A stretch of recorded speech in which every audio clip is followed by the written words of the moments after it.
this video, I'll show you how you can fix keyboard input lag when you're playing games. Now the first step we want to do is update our keyboards. So come down here and search for Device Manager.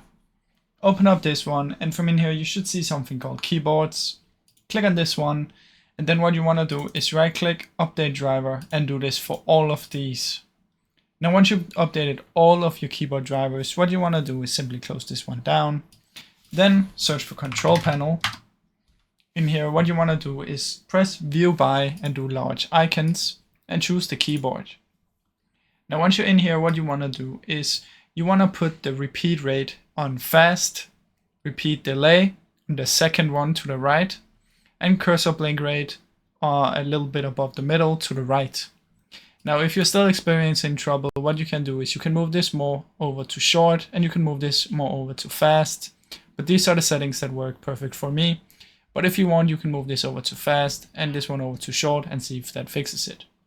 Now I really hope you enjoyed this video. If you did, please leave a like and subscribe, as it helps me out a ton. Thank you so much for watching.